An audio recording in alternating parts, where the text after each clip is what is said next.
Hi, gals and dolls out there. This is Big Bad Evil Fett, my best friend Villainous Red. We're here with another C-list Sunday. I said gals and dolls. Gals and dolls. So we're I guess we're only talking to the female or the vaginal guest. No, I was just joking. I was trying to give a little bit of culture, guys and dolls that play. Oh, I thought I said gals and dolls. No, guys and dolls. Guys and dolls. Okay. I have a little bit of cold, so maybe that's a little nasally more than ever. Oh, Anyways, we have another cornucopia show this weekend. Cornucopia. We have a lot of things to talk about. We got some serious things and we got some non-serious things. So we're going to let Red start it out with a really serious thing for all you people out there that need a little bit of shoulder to cry on or shoulder to lean on, that us at the C-List Villains, even though we're villains, we have a big heart.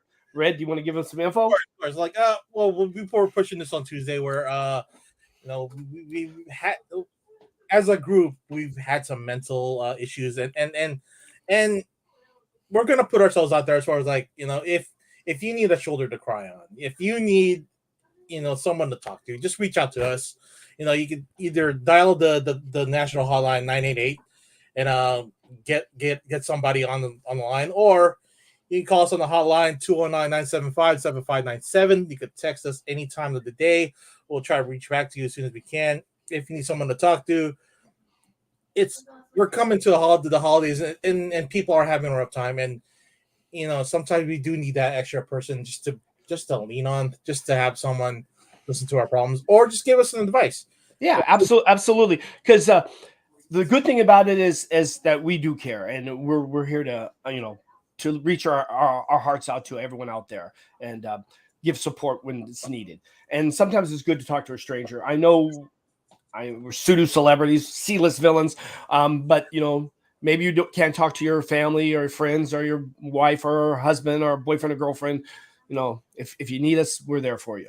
Of course, we're not just villains. We may not be mental health professionals, but we're a shoulder to cry on. We're an ear. We're letting an ear out for you guys, to listen to you guys, and to even just be that person that you need at the time that you need it the most. Absolutely. We're not just villains, we're your friends. Absolutely. We are definitely your friends because you support us, so we want to turn around and support you guys and gals. Yeah, and definitely you can reach out to Mike, myself, E-Man, Luke, AJ, even our beautiful folks in the chat line. If you feel that you already have more stable relationship with them, that everybody's willing to help each other out. And what's the so say? I was hemming and hawing about posting about mental health in the comic community on my own channel, and you should. Absolutely, no question about it. I mean, platform to put it out there, and as a community, we all have, I guess, that outlet. Give off the same message that we are here to help each other. Us nerds and nerdum, we're used to being pushed around or bullied or one of those terms that's out there, and so we know how it feels to be pushed around or picked on or whatnot. So we do commiserate with these kind of situations. We know your pain. We've been bullied on too. And E-Man is, I guess, watching us from on the road, coming from Merced, which is like the crotch of California. E-Man, love you. So we'll try to keep him awake, at least entertained on his 45 to an hour drive home back to Oakland. But yeah, don't text and drive, dummy. You can talk to the phone. You don't have to type it, okay? Yeah, you use that text to speech. Yeah, absolutely. Whatever it is. So, what do you got today, Mr. I got a lot of stuff, and I wanted to start with a little PSA because I've been going to Comic-Con as long as I had gray hair, and even before I had gray hair. So, you mean gray hair here or gray hair here? Oh, I don't have it there. So, but I mean here, and I've been on Facebook looking at SDCC postings, and I've been seeing a lot of people having some kind of misnomers or thoughts about SDCC. Just to let you know, me and Red are going. I know I was bitching and moaning, but we did get tickets, so we are going. So this will be my 22nd year going. So I think I know a little bit what I'm talking about. I've been seeing a lot of people that saying that it's their first time and what they should do and what they should not do. And I'm going to go into that last. I'm going to go to some things that I think is more important. A lot of people have been posting like they got their tickets first time and they already have their rooms reservations, which is impossible. If you booked it online, say Expedia, Travelodge, bookings.com, all those places, you could book a hotel during that time. But in April, you're going to get a little email saying, "Oh, I'm sorry, we have to cancel," because Really? because Comic-Con owns all the hotels in the greater San Diego Metroplex, and you will get a cancellation and you will get refunded for that money that you already put down, and you can't go. In April, you'll get an email if you bought a ticket for more than one day saying that you'll be put into a lottery for the hotels. And the lottery is the same lottery that you went in to get the tickets. So you got to do this whole rigmarole again. You You say have rigmarole? rigmarole. I like that word. That's a great word. It's an old word. The first email you'll get is you guarantee a spot, but you only get to choose from a certain amount of hotels. You paid up front, you're guaranteed. The second one that you'll get is you go into lottery for the better hotels. The hotels that are very close to the con, and Well, sometimes you get it and sometimes you don't. just like the badges, sometimes you get in, sometimes you don't. So depending if you want to risk it and be closer to the con, or you don't want to risk it and be a little further from the con, but you're guaranteed a hotel, you'll get two in April. The first one is a guarantee. Whoops, I didn't mean that. Sorry. The first one is a guarantee. The second one is not a guarantee, but I don't know what kind of person you are, but sometimes it's good to roll a dice because if you get the hotel close, it's so wonderful to have a hotel close. That's such a dick move where you already booked your hotel once you get your badges the day of, right? You book your hotel thinking that that's concrete set in stone. But then Comic Con International comes around and does this whole pull the rug from under you and then automatically cancels your hotel reservations in order for I guess to get more money through the lottery for people to book more hotels through them than having to already do it now. Well, I'm going to give you a little history on this situation. The San Diego Chargers, an NFL team, the city of San Diego said, would we rather keep the San Diego Chargers or Comic Con? Guess who lost? Comic Con makes more money from them in that's 5 days than the San Diego Chargers made for the last 15 years. Wow, So out of 8 home games, they still couldn't earn enough money at Qualcomm versus being downtown for 5-day event. So that's why San Diego gives SDCC, our San Diego Comic Con, or as I call the Super Bowl of nerdom, that power. So if you guys are out there and you think, oh my God, I got my tickets, I booked a hotel on Expedia or Travelocity or whatever, and you're all set. Okay, so check your reservations. Make sure you're still set. If they cancel it on you, be sure to jump in the lottery on those set dates. If anything, go through VRBO or what was the other one? Well, I'm going to make a disclaimer on top of that disclaimer. Now, Okay. if you want to do VRBO, like sleep in somebody's home down there, Yeah. That Comic Con doesn't hold those. They only hold the major hotels In the 10-mile area radius of the convention center. Right. So we're talking about Hotel Curve, which is an area, and we're talking the downtown area, and then we're talking the uptown area is all owned by, and the old town area is all owned by Comic Con. Okay, so all those hotels, they control that, I guess those hotels only for that time, in which that you cannot book those. So those should have been already blacked out for next year. That no one should be booking them at all. Well, I don't think it's Comic-Con's responsibility to tell every online booking site. But if you, I give you an example. If you wanted my favorite hotel, the Hilton Bayport, which is right across the street. If you go to the Hilton website and try to book it, they won't let you book it. And if you call the Hilton website, call it like to book it like by phone, they won't let you book it because they know. But like those other apps that people book through to save some money, they don't know because Comic-Con doesn't tell them.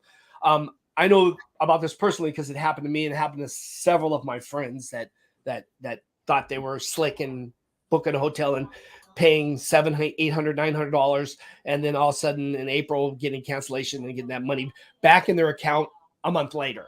Well, at least you get your refund. You'll get your money. You'll get your money back, but it ain't going to be like the next day. It's a month later. So I have a question for you. Have you guys ever booked the bed and breakfast for a con? Just curious. I have. I'm not into staying in somebody's bed and bring my own toilet paper. I like to stay in a 4-star, 5-star hotel and kind of be pampered for the time I'm down there because it's a lot of work. These major cons, little cons, it doesn't really matter, but major con, it's a lot of work. It's a lot of work. I mean, and Ray can contest to that. I mean, it's a lot of fun, but it's a lot of work. It is.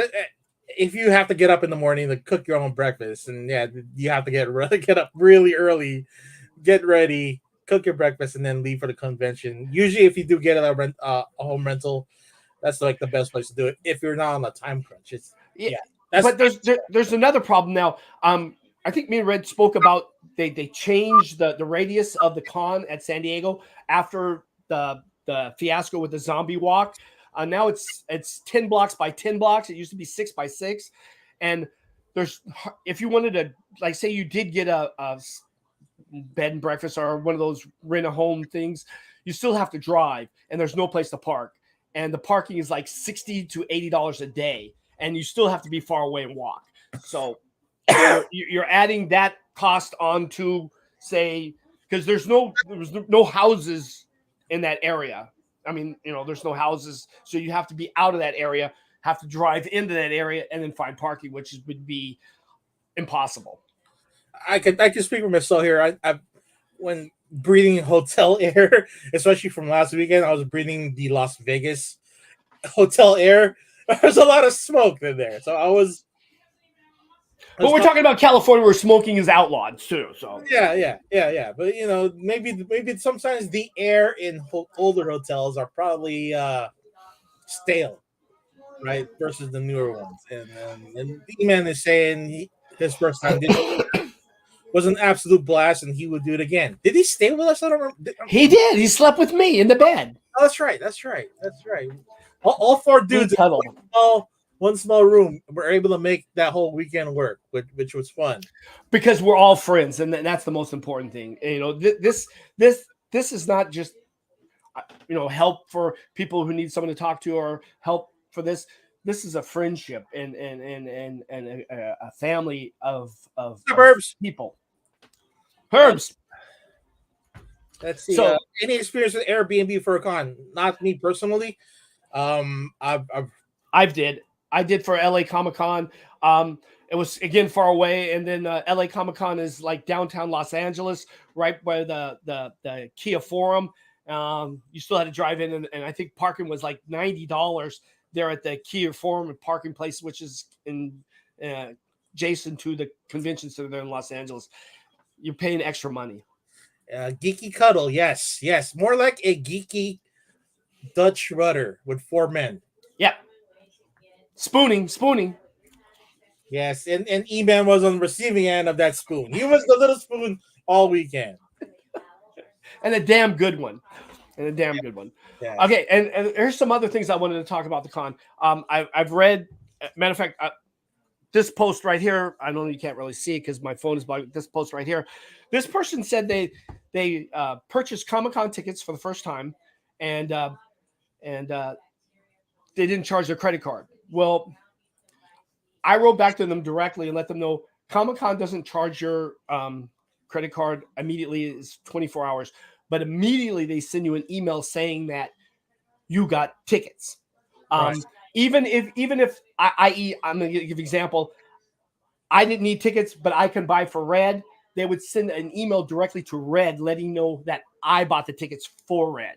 So if you didn't get that email and you didn't get charged, I'm sorry to say you might have not got tickets. So again, Yeah, these are follow some, up. yeah, definitely follow Your up. sources. So and anyways, it was Saturday, today's Sunday. If you didn't get billed today or tomorrow, you might not got tickets out there. So that's something for first timers out there to know. Another thing, I did a lot of reading because I was mad at Comic-Con, and people that watch the show knew I was mad at Comic-Con 2 weeks ago. So I was kind of reading. A lot of people were upset about the new forum. I mean, it was kind of the same forum, but they did it a little different for the general thing. They just kind of threw you in the room even before. You didn't have to get in there. I signed in at 7:30, and usually you have to sign in at 8 to get thrown in the room at 9. But I was already signed. When the minute I logged in, I was in the room. So I didn't like that. You talk about the lottery room, right? I'm talking about the lottery room. So Correct. you go from the waiting room to the lottery room. So you're logged into the waiting room at 8:00, which is what they asked you to do. But you can log in between 8 to 8:59 a.m. and still get into the lottery room only by chance. Only by chance. So but when I log in at 8:00, 8 a.m. on a dot, you got in later in somewhere between 9:30 or whatever. I never got in, even though I came in at 8 a.m. in the beginning. Yeah. So the whole lottery process is kind of flawed. Yeah, it's definitely flawed. And there's a lot of people complaining about that. And I'm saying it's changed from, the pre-registration people like Red and myself, that we didn't get anything, to the open registration. So I don't know, there are some flaws or something like that in the system. So I guess the more technology, the more problems. I liked it better when you didn't have to do all that. But again, I'm an old fart, so that me crying old fart. Hey, we all have to adjust to the new tech, especially if we're returning customers to a ongoing event. They think it might be better for newer guests to buy badges versus the older legacy people like Mike or me being only gone for the past half decade. There's a balance there that they're trying to make, and that even though we don't see the algorithm going through, it's I guess it works enough to bring balance to their Bottom line. Their bottom line. There you go. My last rant, and this is something I got off Facebook from the SDC website. Watch out for AI. Yeah, exactly, Miss. So you're 100% correct. My last rant is I've seen several posts about my first time. What should I do? And they had like their agenda, and they said like, I want to go Thursday, I want to go Friday. I mean, I want to go preview night. I want to go Thursday, Saturday and Friday and Saturday. I want to go outside, do the outside free things, and then Sunday I want to stay the whole day. I disagree with that. I think for your first time, you should kind of glance at the outside stuff, because the outside stuff is going to be filled with looky-loos and people from San Diego that don't have anything to do and want a cheap outing with their kids. And so you're not going to be able to do any outside stuff and enjoy it for your first con. I suggest you map out with the SDCC app what panels you're interested in, map them out, get them all. What do you want to visit? And also jump in the other lotteries for the exclusives that they're offering up at each booth. Yeah. So for your first time, this is what I suggest for your enjoyment, because Friday and Saturday is the busiest days and the most to see, and the best panels are on Fridays and Saturdays. That I my tenure of going to SDCC would say. So you don't want to ruin those days by going outside and doing outside things and being hot, because it's hot. And if you're a cosplayer like me, you're gonna maybe wear a costume. I don't know. It's up to you. I suggest for your first SDCC, you shouldn't wear a costume. You should get the layout of the land and do it, because being with a costume, it's really hot and really uncomfortable. and you just don't imagine how many people are there. I can give you examples and go on, but you're saying, well, he's full of shit. There's a lot of people. Go rewatch our posts SDC show with E-Man's reaction, because but with Mike, he's seen first time reactions with everybody he brings, and I guess the most genuine reactions he got from E-Man. Yes, wherever his eyes grew big, and all of a sudden everything just became overwhelming. The pupils are large, like a heroin addict. You just don't. It's. I mean, I can describe it, but my words wouldn't even give it justice, because without seeing it for yourself, it's you'll get it from E-Man, where it was truly his first time this year, and probably the best time to really get a review or at least an opinion from somebody is there, freshly coming off of this year's event. What did E-Man say? And don't forget the anime room. Best is a place to take a nap. That's my fucking secret. Don't put that out there. Hey, you can also go to the panels for all the animation and the Fox animation and the Bayport, and it's a big room. You can close your eyes and you can sleep during those too, if you need a place to, a cool place to rest too. That is kind of my Friday place to go. So if you guys want to meet me, and maybe Red, if Red wants to go do that again, we'll be there, and I'll definitely save you a seat. Miss So is asking, will you be going live on YouTube during the con so that we can watch where you guys are walking around the con?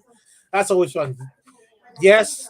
Yes. I tried it this year, but the connection was kind of weird. And if you buy their Wi-Fi, it's like $19, and it's still, there's 500,000 people that join in too, so it chugs it down a lot. But I do go live for short spurts, and it's mostly outdoors, since there's so much data going in and out of the convention hall, especially when they're making purchases and doing other streaming, especially with Whatnot. The Whatnot had to move across the street in order for them to do their streaming. Exactly. That's how much data is going on, because every nerd has a phone, or every nerd has a podcast, and we all want to do it at the same time, which is kind of crazy, but we try. Every influencer and their mama are on their phone over there. Okay, they want to let people know, like, hey, look at me, I'm here, watch me be cool. Okay, and then they run into somebody's back because they're watching themselves and not seeing the crowd ahead of them. But that's me. Okay, so Jelly, what a bunch of bosses. Oh, he's just jealous of us of going. Oh, okay. Well, we'll pack herbs in the bag, and then we'll drag. I got some edibles. Yeah, well, I got gummies. Maybe we can sneak them in. Yeah, absolutely. You have to block areas that they do. They do. There are I guess areas where you can do actual man on the street interviews or actual filming for cosplay and all that stuff. And they have absolutely runway out in the lobby area. And in front of the Marriott Marquise, there's like this waterfall, and a lot of the big name cosplayers want to take some photo shoots in front of that waterfall in that grassy kind of knoll area. But for me, it's just way effing hot. You see the grassy knoll area? The guy we're fucking, what's his name? Lee Harvey Oswald. The other gunman was hanging out because Lee Harvey behind the fence. Behind the fence was on at the I guess the book. Depository. The depository, yeah, he was there. Let me give a plug for a good JFK thing. If people are out there, there's one on Paramount Plus called JFK. It's all about the Parkland doctors that first seen JFK and how all of a sudden all that information just disappeared. Wow, you just want to plug that if you watch it. You don't want to just go like way back in the 80s or early 90s where was it Coster that did the the Oliver Stone movie, yeah. But this one is just about the Parkland Hospital. Okay. Yeah, but I mean, if you're interested in that JFK stuff, watch it, because I just watched it. I thought it was fabulous. This show just took a turn. I told you a cornucopia. A cornucopia. Okay, I guess I did my PSA, and I guess we should start talking about what we wanted to talk about. What did you even say? For Miss So, we'll go ahead and go live this Friday at San Francisco Fan Expo to show everyone what it looks like before the craziness starts. You can do that, E-Man. I'll just be in the background. Okay, I guess we're going to talk about Fan Expo now, all right? Well, let's talk about Fan Expo first then. Yeah. Are you guys ready to go? And just to let you know, Red, I'm going to bring something big out, and I'm going to need like your help because they only took 40 entries for their cosplay contest. So there's only 40 total people, not like some cons when there's like 100 people being there. They took 40 and you had to like pass a test even to get picked. So I was picked as one of the 40. What is this test? Fill me in on this test. What do you have to do for this test to get on the contest? You had to prove that you won X amount of contest. You had to prove that you didn't store bought it. You had to prove that you physically made it. So you had to I physically had to make a cosplay book of my process and my processes in order to enter the contest. I had to you have to let them know that you legit made your shit. Yeah, instead of just buying it off the rack. Right. So I had to submit that book in order to even be approved to be in the contest. So what I got going on is quite big and quite cumbersome and quite large that I definitely need some help. So it's not who you know, it's who you blow. Thanks, Herbs. Yes.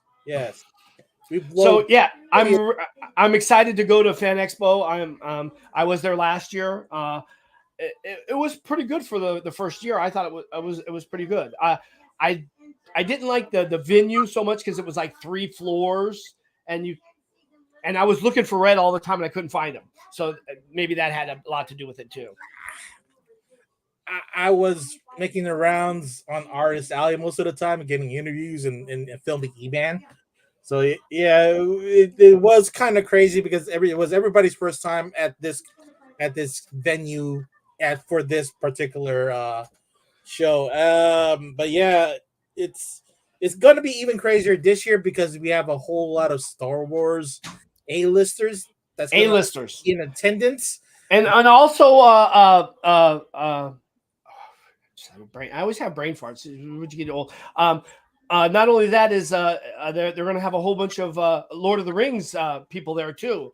Right. So you have the 4 hobbits, and I think the only the people that canceled was mostly from Star Trek. Yeah. Yep. Right there. You got Luke right there. That's the big one, and Ian McGregor and I mean Morrison. Yeah, Katie Sackhoff, Alan Tudyk, and then William Shatner's quite funny to watch, to hear him talk too. I've seen panels with him. He's quite funny. That dude's like 96 years old. He shouldn't be at a show. I agree. And Carl Weathers, Sonequa Martin Green of Walking Dead fame. And if you're a fan of Charm, you get to see Rose McGowan.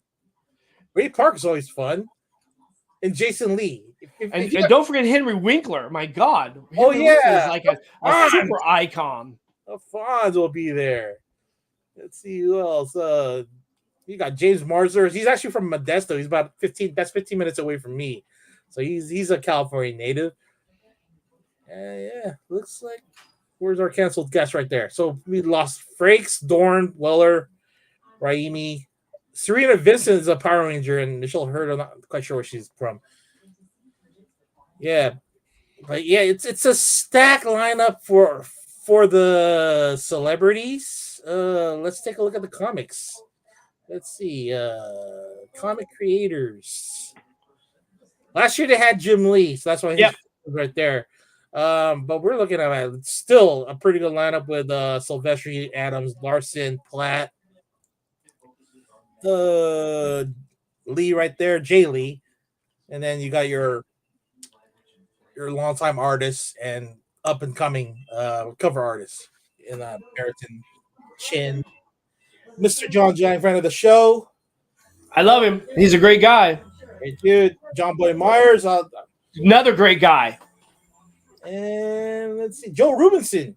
Joe Rubinstein is probably one of the upper echelon anchors of the 80s, 90s, even 70s. So definitely a get right there. And Again, there's a cornucopia. the cornucopia. And a little disappointed that our friend show Ariel Diaz is at a cancel, and Mike Mayu and all these other, but it's still pretty good lineup there. And we'll probably, I guess we could start doing our live event or our live streaming at Artist Alley, and then work our way up to the floor. Absolutely, sounds wonderful. Sounds wonderful, and I hope the people in the Bay Area, you guys show up and give a shout out to us, and help the family by attending these things, because there's not too many cons that come to the Bay Area anymore. They kind of been moving down south.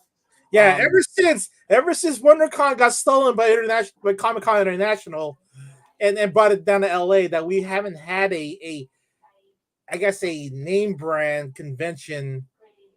Well, aside from Silicon Valley Comic Con, which was Steve Wozniak's baby up until the last 2 years, then became Adam Savage from Mythbusters fame, but that has also died. So, that one's dead, I think, completely. Yeah. The gentleman who runs SAC Anime and SACCon and Modesto Con and Mouse Con. Yeah, those are your smaller, smaller, but that's the only ones that really are here in the Bay Area, and they're really not in the Bay Area either. So, Mouse Con's in Concord. They don't. Well, some do, but most of those conventions, they don't bring in the huge guests. Yeah. But SAC Anime, Stockton Con, probably would bring in the B-listers, C-listers like us, but SAC Anime is always fun. SAC Anime is fun, yeah. And the voice actors for your particular anime show. You always got, what's his name? The guy who does the voice for Ichigo Kurosaki in Bleach, Jason something Bosch. He's always there. Oh, Johnny on Bosch. Yeah, there it is. Yeah, Johnny on Bosch is the Black Ranger on the second iteration of the Power Rangers, the original 6. Yeah, 6. Jason Lee, what has he been up to lately? And haven't seen him in a movie in ages. I don't know either, but I think balding, I think, but he was on the last Jay and Silent Bob reboot, and he might be on the Clerks 4 as well. Oh yeah, Clerks 4, yeah, you're right. I didn't think about that. And believe it or not, that is two nice guys, Jay and Silent Bob. Really nice guys. I've met them. They're really great guys as well. They did a Jay and Silent Bob Grow Old show, which wasn't even half capacity, so which made it more like half capacity full. So it was made it more intimate. But we got to get up there and get close with those guys, and E-Man and I kind of borrowed some of their bits for feature stuff for this show. I actually hung out and partied with Jason Mewes and the great. Is it 3? I don't remember, E-Man. Why don't you come on and let us know? Yeah, you're driving. Oh, you're driving. But I partied with Jason Mewes and Kevin Smith at Comic-Con 2017 in their hotel suite. They were just wonderful. I haven't seen Clerks 3 either, but E-Man's a huge View Askew fan. He loves all Kevin Smith projects, so he can give his take on that. I think on the previous podcast group that he did a minute by minute review of that movie, or I could be wrong. You might have to fill me in on that, E-Man. I forgot what you did on that, but yeah, there was a time that E-Man was experimenting the podcast universe before us, and I think it was with my brother-in-law, and they were reviewing movies minute by minute. So, Red, you've seen the Marvels, and let's talk about the Marvels. Hold on. Okay, Let me go ahead. Go ahead. Keep talking. Let me go get something. okay, go get something. Well, I seen the Marvels. I'm a huge comic book guy, and I'm kind of a purist. And we already talked so many times on the podcast how much I believe the MCU really is hurting the comic book world. And the mouse is ruining the comic book world, and this didn't fail me.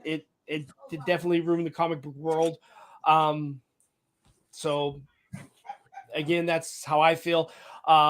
Miss Marvel, Kamala Khan, um, her powers are different than what was shown in the movie. Well, because Um, she's a mutant now. well, yeah, and Miss Rambo. Only thing I liked about that is when she went to the planet of the singers, and she Yeah, had the Aladna. yeah, Aladna. and she had the kind of scarves on the arm, which is from her real costume, which is a leotard with scarves on the arm, and she tears the scarves off. And that's the only part I liked in the whole movie is because it was showed homage to her real costume. I see. Okay, I just caught the tail end of this explanation. So you didn't like it at all? Again, let's put it this way: if I was not a comic book fan and didn't know their backstories and didn't like the characters, I would have thought different of it. But me being a kind of a purist, uh, they kind of messed up a lot of stuff because Did they they're mess it up, or they updated it in order to fit the current narrative of the world? uh, There are some stories from older comics that can't really work without a little bit of revision in it. well, yeah, okay, I get your point, but the story wasn't very good because the story was taken from Spaceballs. And again, I'm an old fart, and I love Spaceballs. And Dark Helmet main objective was going to other worlds and taking their resources and bringing it back to his world. So it looks like the guy who wrote it watched Spaceballs and put that premise in this movie. That's what I think. Yeah, but Spaceballs was more comedy than actual. Exactly. Well, because Mel Brooks was a genius. Right. But they made, because it is an environmental problem and a planetary one for Hala, in which they need these resources from the other planets in order for them to survive. Uh, so the whole Spaceballs thing was just a one and done. Vacuum the air and then fucking get the hell out of there, right? Because that But was but they took the storyline Spaceballs without Dark Helmet. Spaceball City is pretty much has everything else but air. So that's why they did vacuum suck to to vacuum out the air out of a Druidia, where the Druish live, right? Yeah. All right. So what other than the at least the homage to the scarf for Miss Marvel, what did you like about the story?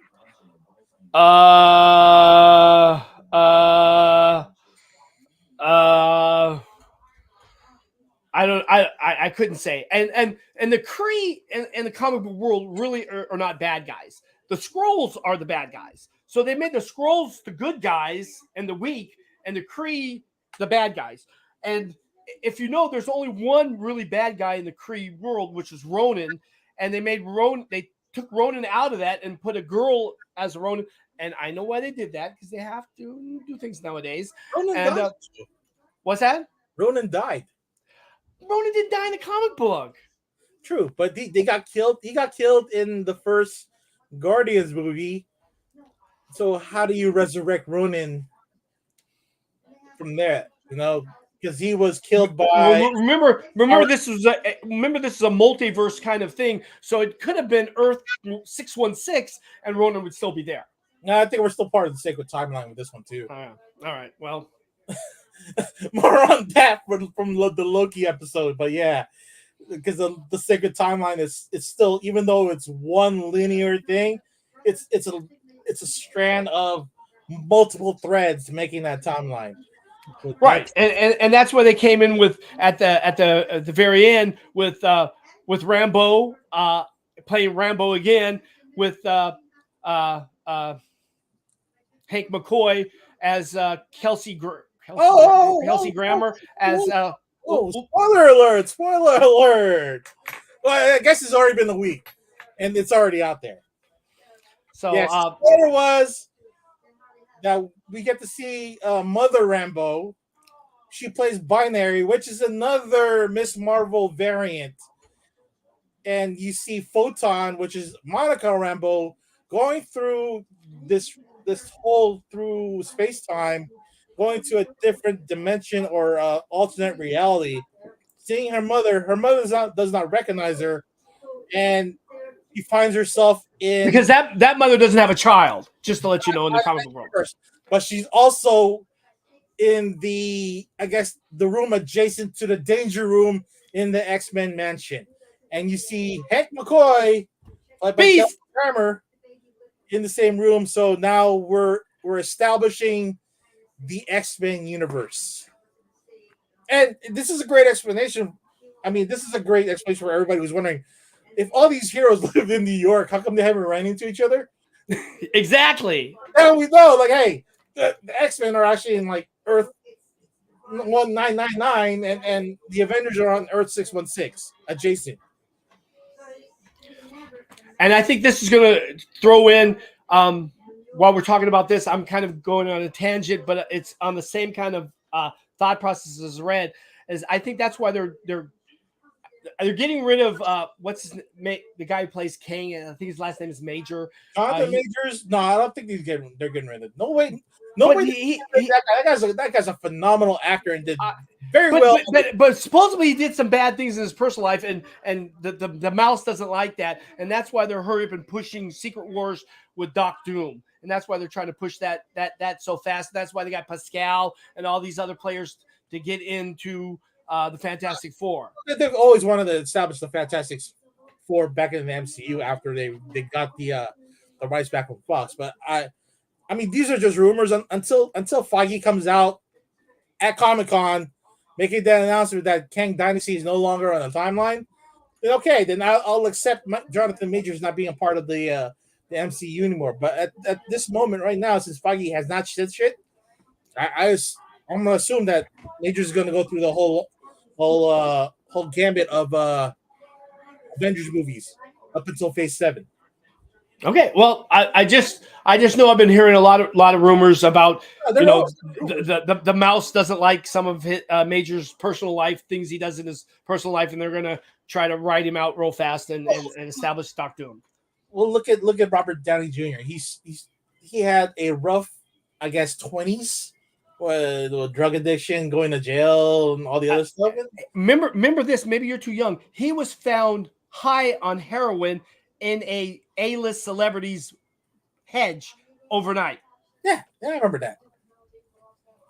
That's Robert Downey Jr. Yeah, that's the RDJ we come to know and love. Like post back to school, post Weird Science. I got to get something to drink.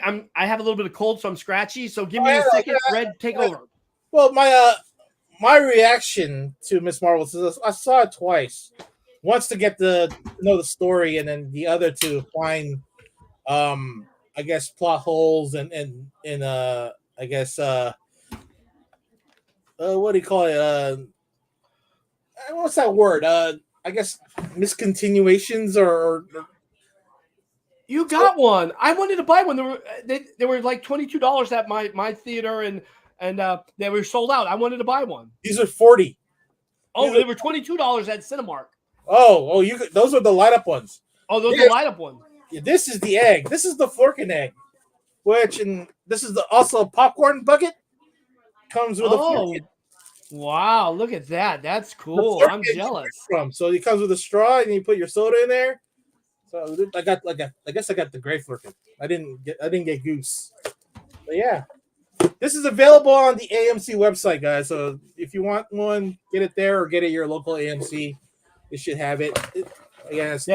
Closest AMC to me is in Emeryville, so I have to cross the bridge and drive for a little bit. So Yeah, towards Berkeley. Yeah, yeah, I'll see if I can get one for you this week. thanks, brother. I appreciate it. All right.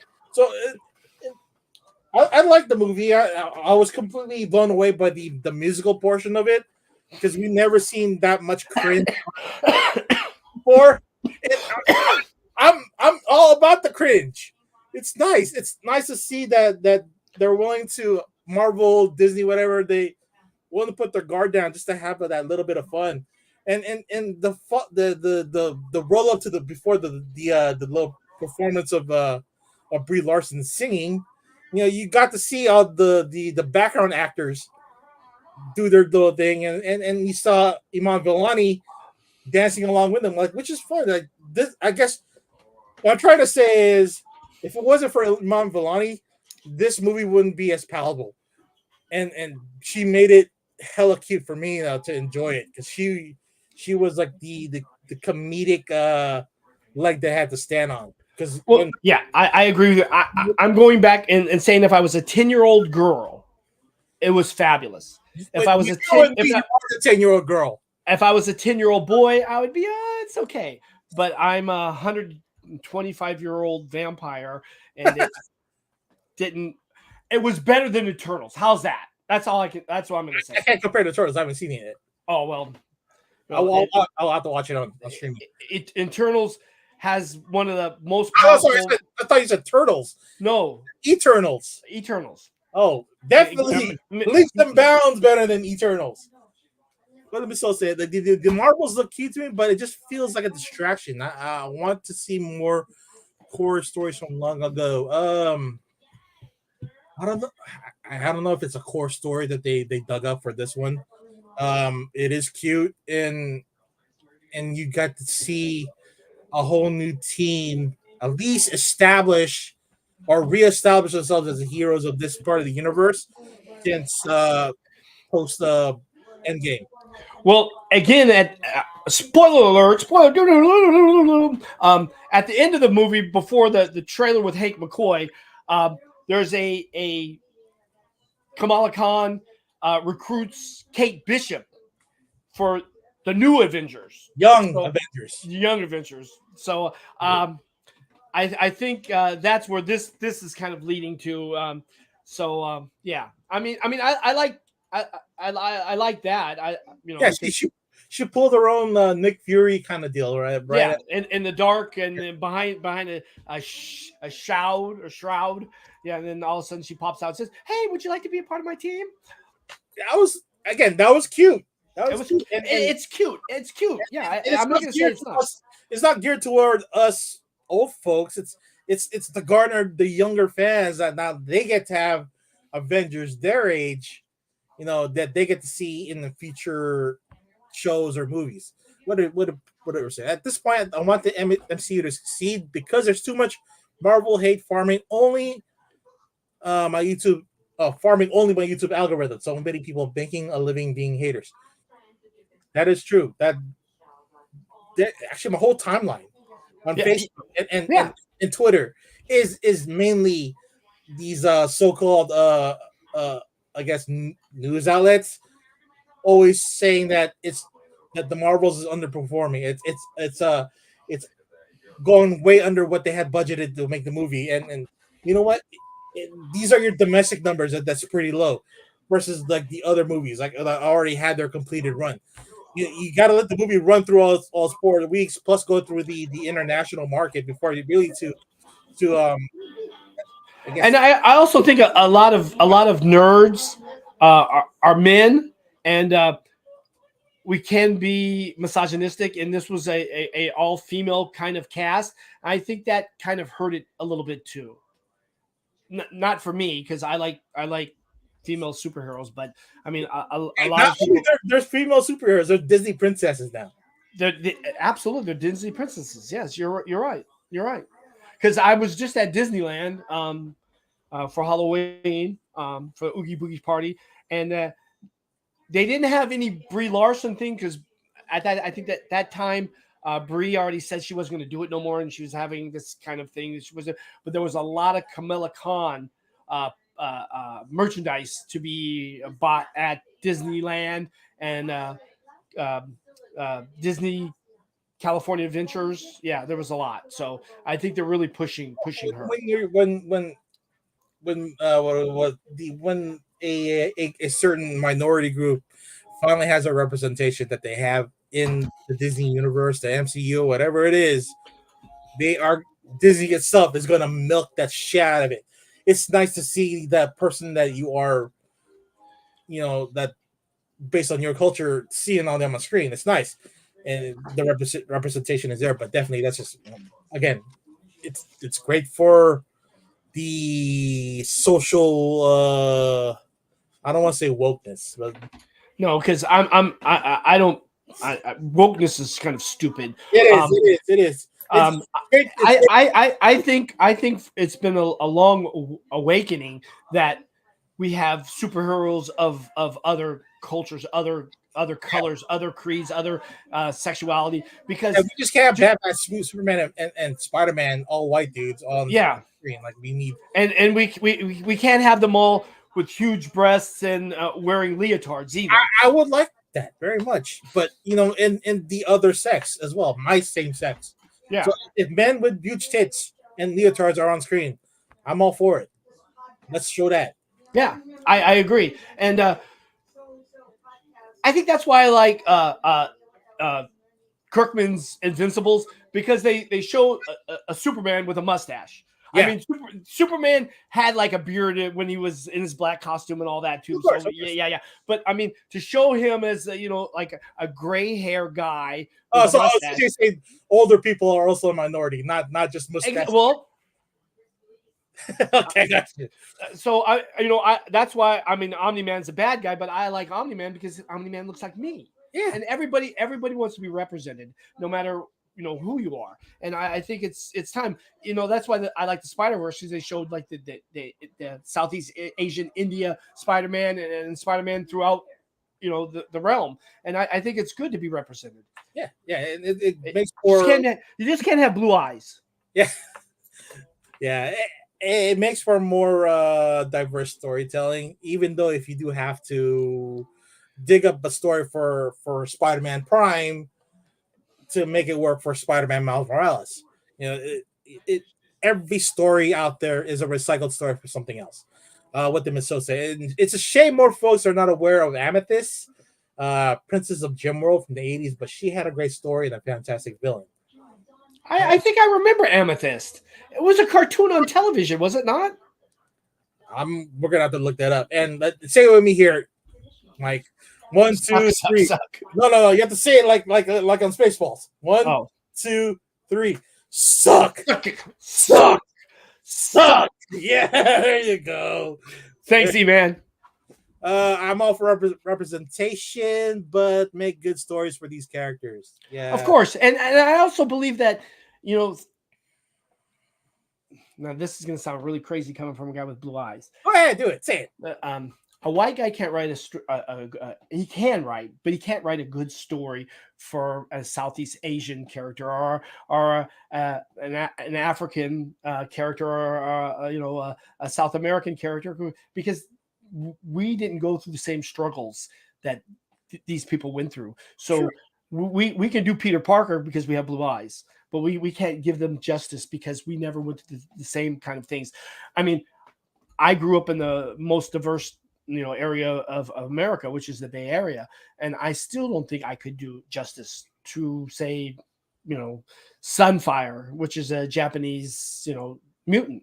So this is what I'm saying, that the MCU and the Marvel universe and the DC universe and the Image Comics, Dark Horse Comics, they have to kind of let some other writers come in and create and develop these specific characters. Right. I mean, Stan Lee did write stories for Black Panther and Shang-Chi, but you can't really dig up older Shang-Chi stories because it's borderline racist. So that's why the whole origin of Shang-Chi was changed from the movie. If you read on the old compendium for Shang-Chi, you'll know why. What did E-Man say here? I play a game called Apex Legends. Nerd on my PC, and just introduced a Filipino character. She's honestly not the best character, but I absolutely love playing her. Of course you do, because you got long hair and you look like a girl. That's why. Ah! I'm just joking with E-Man because I love him so much. So Uh, don't start emailing me that I'm a racist, okay? I don't care about. we'll see him. We'll see him Friday. Don't worry. You guys can box in front of the hotel. Or I can't box. I got a bad hand. That's right. Use the cat. Use the cat. Miss So says, understand, E-Man, but some of these characters deserve better writing. Yes, that's what I was saying, Miss So. Thanks for sticking up for me. Better writing, but again, it's all subjective to I guess opinion, because what's one person's better could be some other person's worse, and there you got to find the happy medium there, to satisfy both parties. Otherwise, if you just go at a half-ass and you're just gonna be shit, then you're gonna disappoint everybody.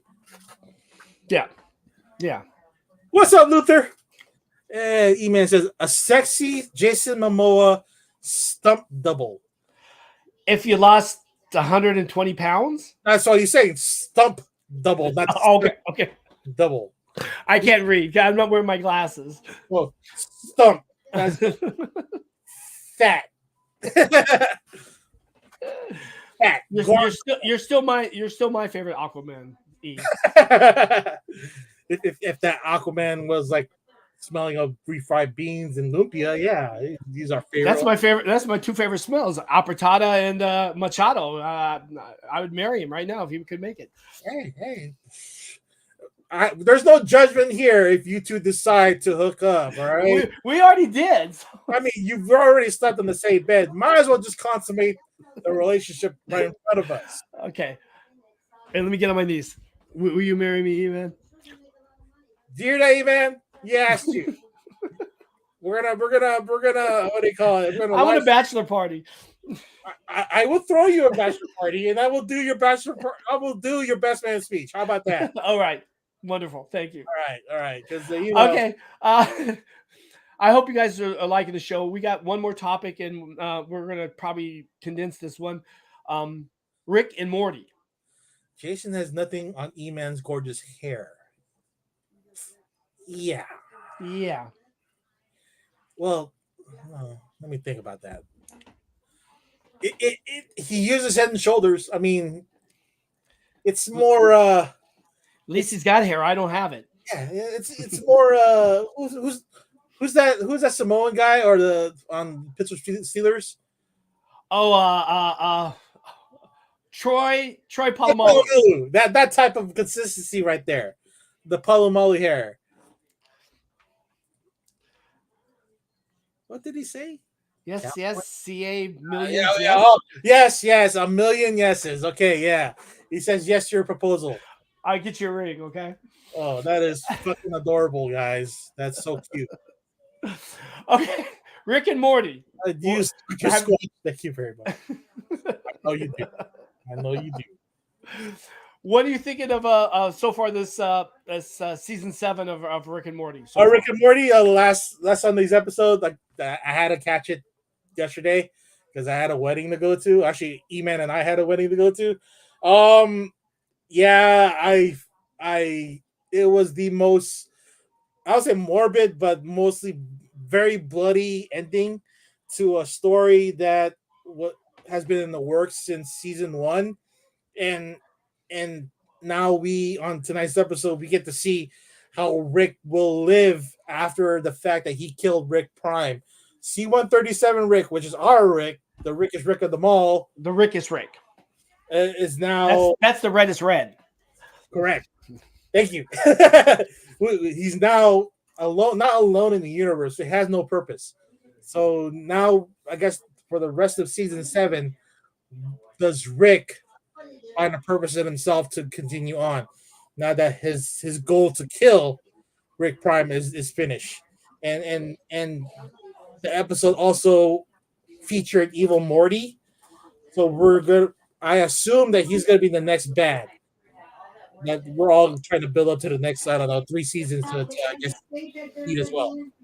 It was I think I episode. think that the second episode of the new season when uh, he Rick Prime Rick 186 his arrogance is saying, "Well, I'm going to give Jerry my brain and then switch brains with him and watch Jerry kill himself because he can't handle all that information in his head." I think that so far that's my favorite episode because it does show Rick having some kind of humanity, that Rick cares about his family and even Jerry. So I think maybe that's a kind of a guideline of how he's going to cope with killing Rick Prime and not having said a villain or said something to give him purpose, because Rick's number one purpose is his family. So Right, and this isn't even his original family, and right, no, because he buried him in the backyard. Remember at the Cronenberg. oh no, his original family died when Rick Prime killed his wife and his Oh daughter. yeah, okay, but I mean, this Rick and this Morty is not that Rick and Morty because Not in that universe Yeah. after the Cronenberg episode. Yes, yeah. yes, but he still took on the identity of the Rick for that dimension, and has grown to love that family as his own. Well, is it enough for him to not, I guess, end himself to, or at least isolate himself now since he has no other purpose in life? But again, I go back to the family. I think that's his number one purpose, anyways. Because I mean, as much as he hates Jerry, he loves Jerry. And of course, he loves Beth. He made her Fruity Land and all that. So I mean, Which Beth? Beth as in Jerry's Beth or Space Beth? Because now we're dealing with two Beths. right? Okay. Well, he made Jerry's Beth Fruity Land. He didn't make Space Beth because you really don't know who's the clone and who's not the clone. So Yeah. I'm saying Jerry's Beth is the non-clone Beth.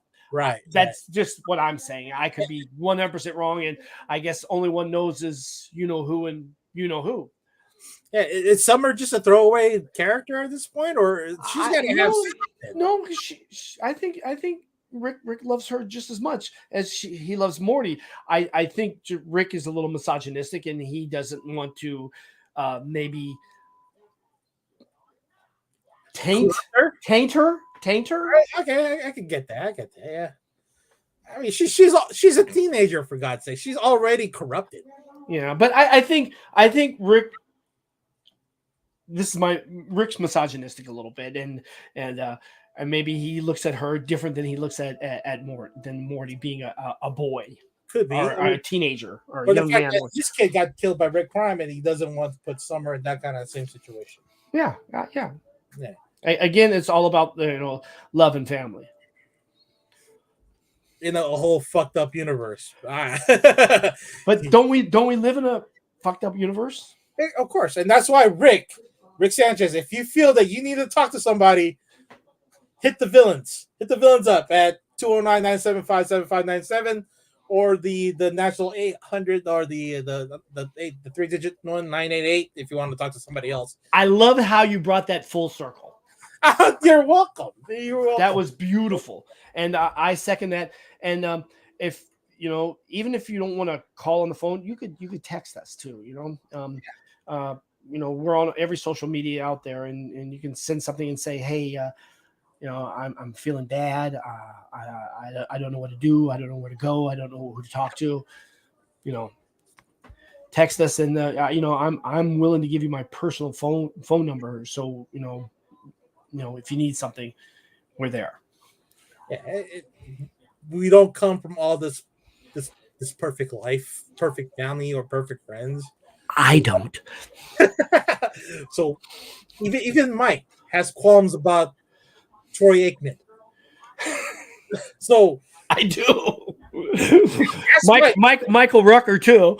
And Michael Rucker. So Lou Ferrigno.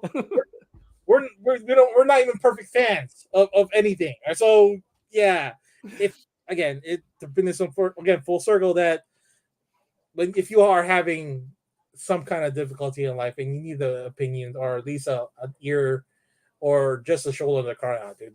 Don't be afraid to reach out to us or reach out to somebody that you could trust with your stuff. And you know, we're all here.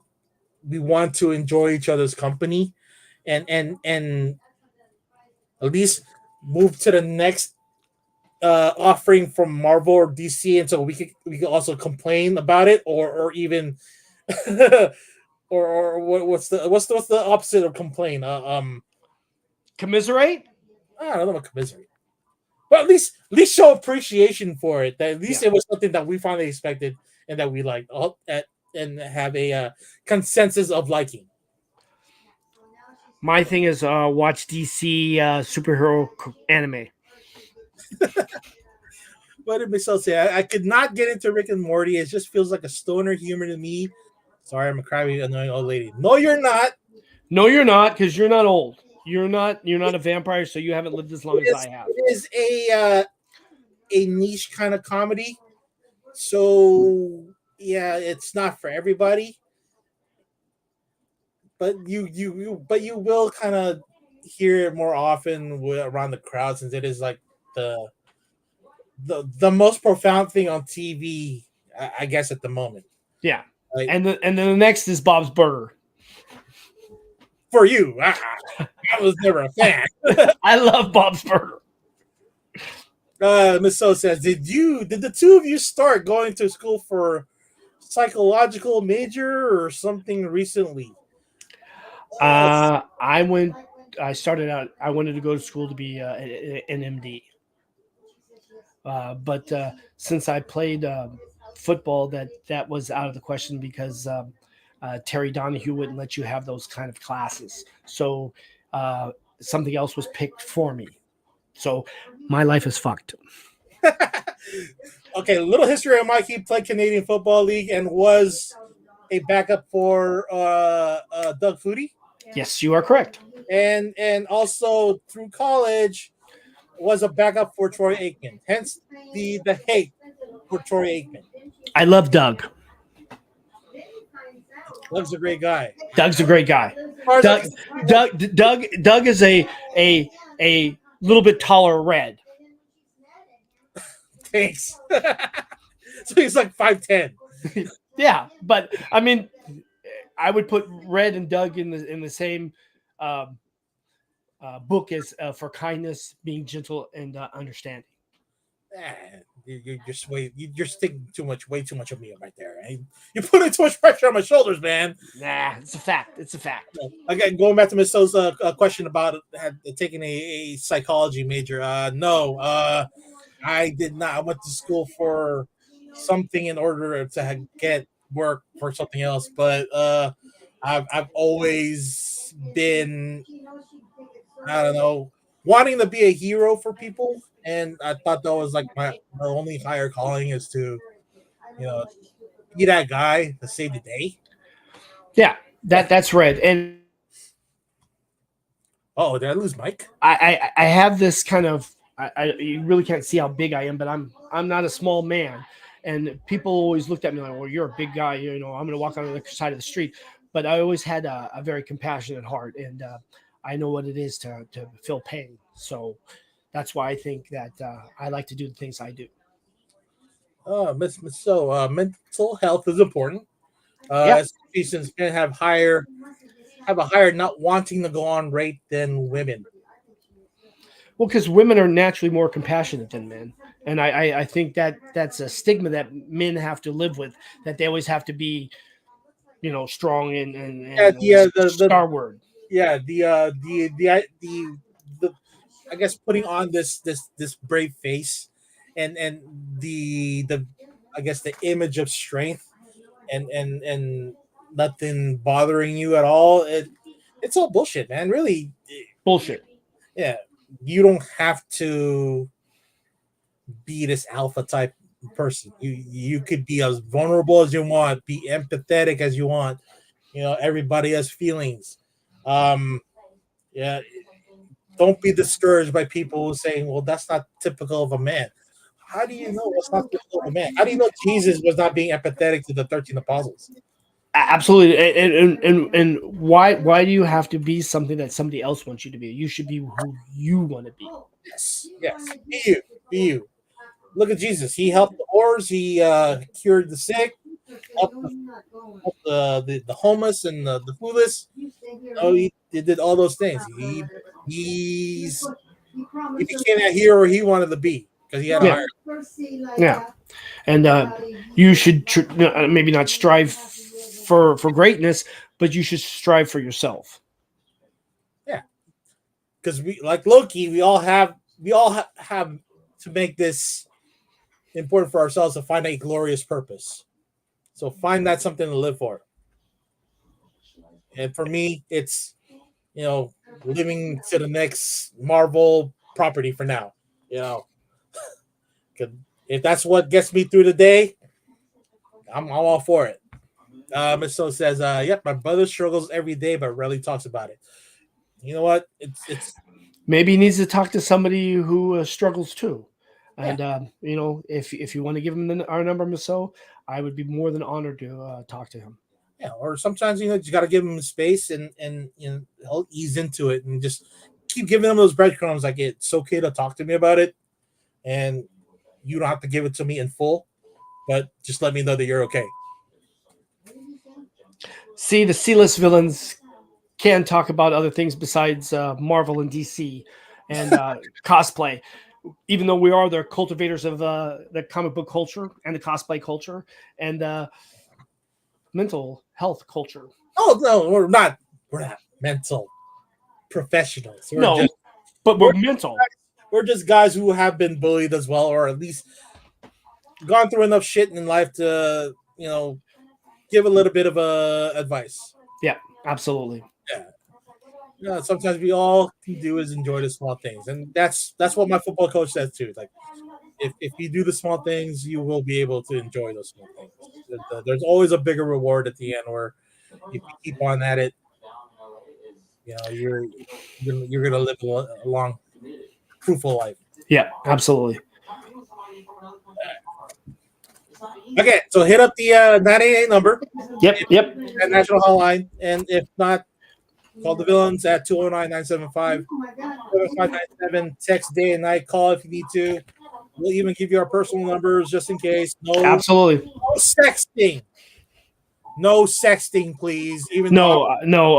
I don't want no dick pics sent to my phone. No. okay? Even though I could use some. No sexting. I don't want to be jealous. That's what I don't want to be. Anyways, this is Big Bad Evil Fet Villainous Red C-list villains Sunday. My Dolphins won. Hey, I understand.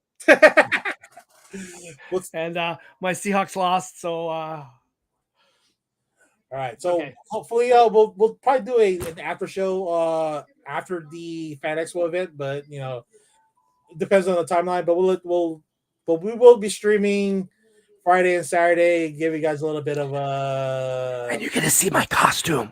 yeah, that too. You know what? That's a great idea. I should stream while you get dressed. Yeah, you can do that. That's great. I'm gonna need your help getting dressed anyway because it's big. I can't do it myself. That's what big. she said. It's big. It's big. All right, it's huge. Huge. All right, guys. Thank you for attending our little rant and listening and watching, and make sure you hit the like and subscribe button, hit the bell for notifications, hit up the text line if you need anything from us except money because we're broke, and then we'll see you this weekend at Fan Expo San Francisco if you are attending. We will be hanging out with the A-listers, just commiserating around the area, then wishing we were also yes. And another thing, if you see us, don't be afraid to come up and say, "Hey, Villainous Red, AJ, Luke, E-Man." Come up to us, pat us on the back, and say, "Hey, we like what you do and we appreciate it," because we'd love to hear what you guys got to say. Oh yeah, and pick up yourself a pack of comic capsules, sold by our buddy Lawrence and Andrew. great way to protect your comics. It's the condom for your comic, guys. Grab yourself a set, and we'll see you again next week.